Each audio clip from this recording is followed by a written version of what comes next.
night to an ankle injury. Chris Middleton stepped up big for Milwaukee, scoring a game-high 36 points on the way to a 118-115 overtime win. The Heat blew an 8-point fourth-quarter lead and failed to close out the series. So, Shannon, what does it tell you that the Bucks won in this situation right now without Giannis Antetokounmpo? Well, it tells me they're a good team, Skip. And I think sometimes teams fall into the trap. When you have a great player, a lot of times the team spend a lot of time standing around watching him play. Well, Giannis is removed from the game, so now what are you going to do?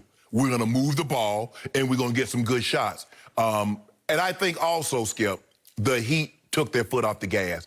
And it's only natural. When you see the team's best player, and we all believe that he's going to be the MVP again. So you lose the two-time MVP, the Defensive Player of the Year. And I think the Heat relaxed just enough because the Heat play better. Chris Middleton went and got 21 in the third quarter, Skip, with Jimmy Butler and Crowder. I just think they relaxed just enough.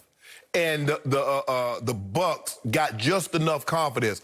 Because, Skip, I was thinking once they got up to about 8 in the fourth quarter, I said, okay, it's over now. You ain't got Giannis, y'all done. And they just kept that, and they're like, nope. Chris Middleton says nope. Guys making shots. Bledsoe, George Hill made a few shots. They're like, no, we're not going away. We're not going out like this. We're going to go down swinging. And they were swinging for the fences. Give them credit. Give Mike Budenholzer credit, Skip. Giannis goes out, and Giannis was playing unbelievable. He had 19 points in 11 minutes. So we can sit here and say, well, would they have won if they'd have had Giannis? We'll never know. But the poise and the fight that they showed me, minus Giannis, explains to me now you get an opportunity to see, okay, now I see why they won all those games. They're a good team, Skip. They don't have household names, but the guys that they have, they fill a role, and they do that role exceptionally well. Yep. Chris Middleton showed you yesterday afternoon, why he's an all-star.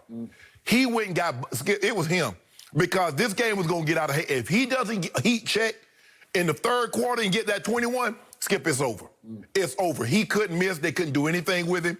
But it showed me something. The Bucks showed me something yesterday. A lot of other teams, Skip, they had every reason to pack their bags and go home. They're down 3-0. Their best player is lost. Maybe, who knows? But we know he wasn't coming back in that game.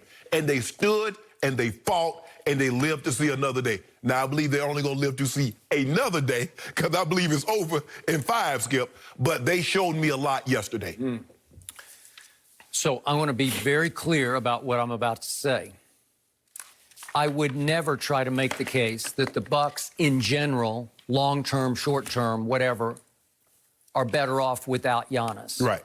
But against this team, in this situation yesterday, they had a better chance of winning that game without Giannis. Because what did you just say? He scored 19 points in 11 minutes. Yep.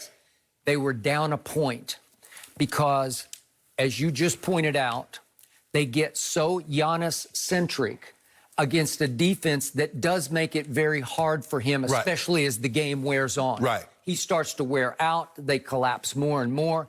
They force him into some sort of jump shooting, some mid-range, some three-point shooting that he is not great at. And they expose his flaw over time. Yes. So I believe that game was going the wrong way when he went out. Just as they're obviously down 0-3 already. Right. And on Friday, which night was it? Friday night, Giannis was 7 of 21 from the field. It just wasn't good enough, right. And they lost by whatever it was, 15. I think they lost by 15 on Friday night. Right. So not only did that happen, that all those other Bucks are they're all really good players. Right. They're not like superstars. Right. But Chris Middleton's an all-star. Brook Lopez is an all-star. Made some big threes. Brook Lopez made some big shots. Eric Bledsoe can be he can play at an all-star level. And by the way, Brook Lopez saved the day in the fourth quarter. He did. Weirdly, because he made 2 big threes. That's about all he seems to ever do. And he got fouled with one, Skip, with no time on the clock, and he got fouled and made both of those free throws. Both of those. But Chris Middleton in the fourth quarter, after that salvo in the third, he goes 0 for 6 in the fourth quarter, and Brook saved him, and everybody else chipped in. And then DiVincenzo showed me some real guts because he had 2 free throws to force overtime, and he missed the first one. And I thought, God, I'm glad LeBron isn't standing there right now. Hold on. What time about? He should have made both of them. LeBron would have made both of them. We wouldn't even got to overtime. Oh, really? Yeah. Worst late-game free throw shooter in the history of basketball.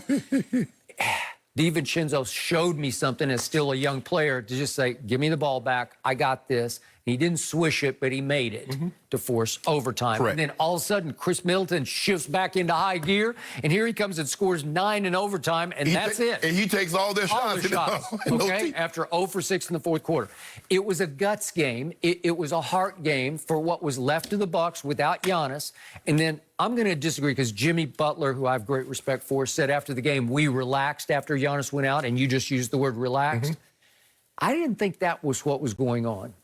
I thought they actually played a little tighter on offense because all of a sudden they went from cute little underdog to, you guys should do this. Right. And I thought they tightened up just a little bit over stretches where it's like, we should put them away now. And we try and we try and we try. And Tyler Hero came up big and over. Boy, he made a couple of big threes. Yeah. He's got clean. Well, he gave him the lead. Skip, he gave him the lead. He came off of, Bam off a dribble handoff and hit a big three. Right. But without Giannis, everything freed up for Milwaukee. Yes. The ball's moving. Everybody's involved. Whoever was open took the shot. There was no, should I give it to Giannis? Oh, he's not here. Right. And in the biggest picture, I liked watching their offense better without him. That doesn't mean the offense is better without him. Just against this team is so well coached and plays so hard on defense, you can loosen up their defense by moving the ball better. Skip, this happens sometimes. We've seen situations where in football, and the team is playing well, and they got a pretty good quarterback, and he gets injured. And then the backup comes in, and he lights you up because you built your game plan to start the starting quarterback, and you have no idea what this guy. That's a good point. What you capable of doing. Their whole game plan is build a wall. Right. And all of a sudden, you can't build a wall against Chris Middleton because he's shooting it from. I ain't building no wall for Bledsoe and Matthews. No, you're not. So now it's free flowing, and they're getting shots. Making shots. Skip, maybe you're right. Maybe they did tighten up. Maybe the angle, man, we should win this. We should win this. But, Skip, I just thought the defense that was normally there, they were getting clean looks. And for the most part, they weren't giving the first 3 games, they didn't give the Bucks clean looks. Yep. And the Bucks got some great looks yesterday. Now, Middleton hit some tough shots. That last shot, that dagger one, Skip, hey, you just look at Spo like, Spo, what? I mean, what you want me to do, bro? You see, he pulled up on both of us from 27. I don't know what you want me to do about that. I agree. Yeah. So I'm not writing off the Bucks, even if they're done. They did good game 5. It's over. It's over? It's over game 5. I don't think so. It's over game 5. Can we get a case on that? Well, we might. We just might. I'm going to think about that one. But because Giannis is not playing. They'd be foolish to play. They'd be foolish to play Giannis. Yeah, have they ruled him out? I don't think. No, they haven't ruled him out. I mean, give him treatment every couple of hours around the clock. But Skip, this happened before. You remember Grant Hill?